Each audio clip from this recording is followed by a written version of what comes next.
All right, we're taking a little break before the next ride. I am all signed up for the Lowrider ST. Looking forward to that. You can see behind me here, got a large crowd. A lot of bikes here, everybody. A lot of bikes. Here's a trike coming back here now. Anyway, looking forward to riding this Lowrider ST. The Road King was an interesting ride. Different from my Vulcan 900, that's for sure.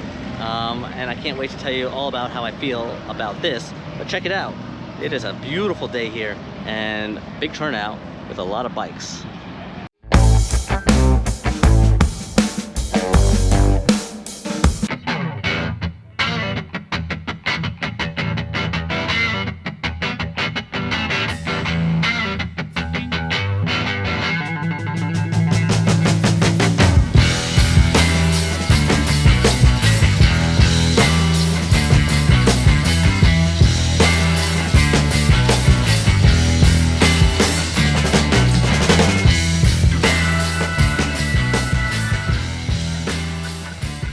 Getting ready to roll out here.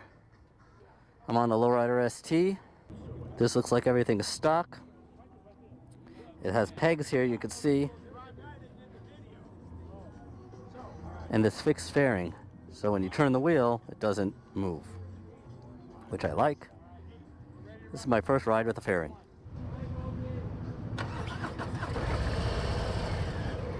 I can flat foot the bike okay, that's not a problem. Oh, this shifter is better.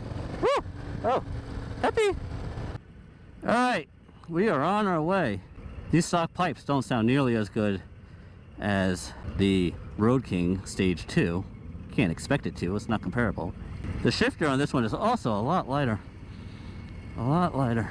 The brakes are nice too, the front brake anyway. And the digital gauge here tells you what gear you're in, so that's good. Whew, leans into the corner nicely. Third gear. Oh, it's nimble. Very nimble.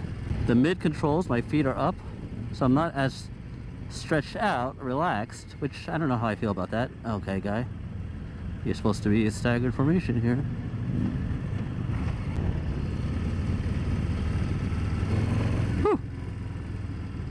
Little peppy. This is a 117. I really don't even know what to compare this to. The Road King 114 was a stage 2, so it wasn't a stock 114. All these bikes have plenty of power. I'm really not concerned with getting a 117 or 114. Mirrors are okay. The fairing doesn't really bother me at all. So I can see the road. I like having the gauge right in front of me, you know. I don't have to move my head, just have to move my eyes, and I'm good. It's hard to get a feel for a bike, you know, when you're going 25 miles an hour, but that's part of the ride, so it does help you navigate, you know, the bike in slow speed environments. Has a nice click to it when you upshift. Just that rear brake, right, is a little hard to press on.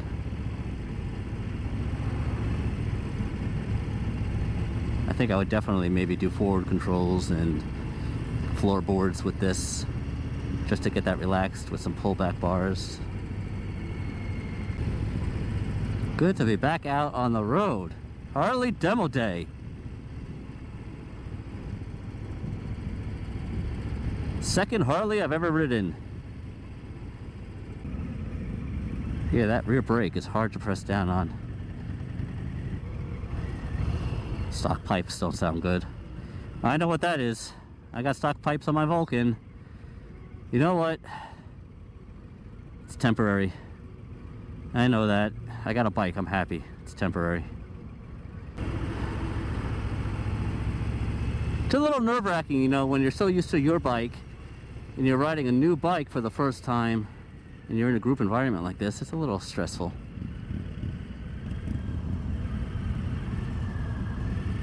It's Slow speed skills test here. Here we go. Now we're going on the highway. We'll get a good feel for her. Stretch her legs a little bit. This is what everybody wants, right? All right.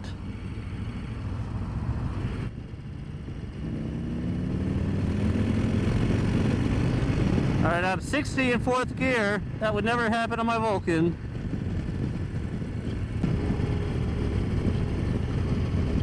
This engine has a interesting rumble to it, different than the Road King. Again, that Road King has stage 2, so it's not like you can compare apples to apples. I definitely would put the Lowrider S odometer, speedometer on this bike to replace the digital gauge, definitely. I like it better, easier to look at. Thrash and Supply is the first person I saw who did that mod. I would definitely pull the bars back. I'm a little stretched out. It's a little sporty of a feel.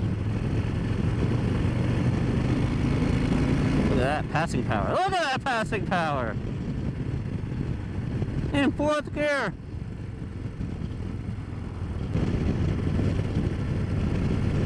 I feel the wind on me.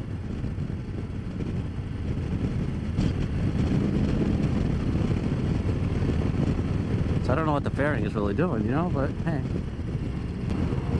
I'm not getting any buffeting on my head or anything.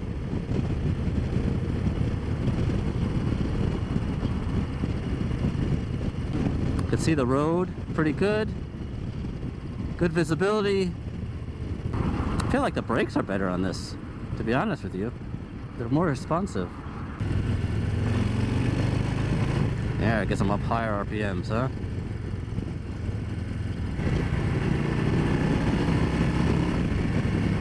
I'm in 60 in third gear. Very responsive. I don't feel like it's pushing it really much at all. Calm it down a little bit, fourth gear. I can almost ride all day in fourth gear. Very easy to lean over. It's because it's lighter. It's a soft tail lighter.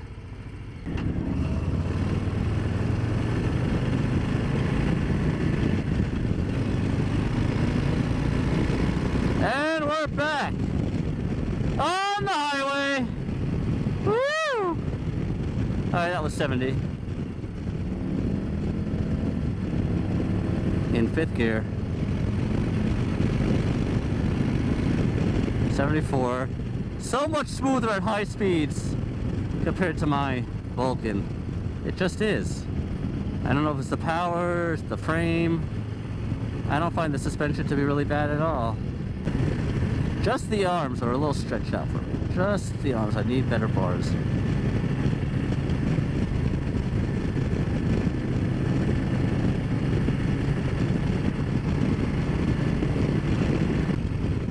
Six. This would be cruising speed. Cruising!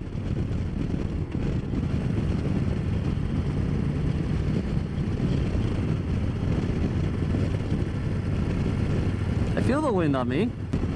So I don't know what the fairing is really doing, you know, but hey.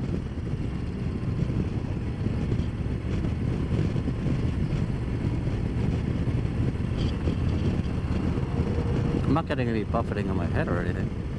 All right, so when I was looking back at my footage, I don't know what happened. The last leg of the test ride with the Lowrider ST, I don't know, got deleted off the GoPro. Another GoPro problem. I think my battery might have died. Who knows? So I just wanted to tell you guys what happened at the end.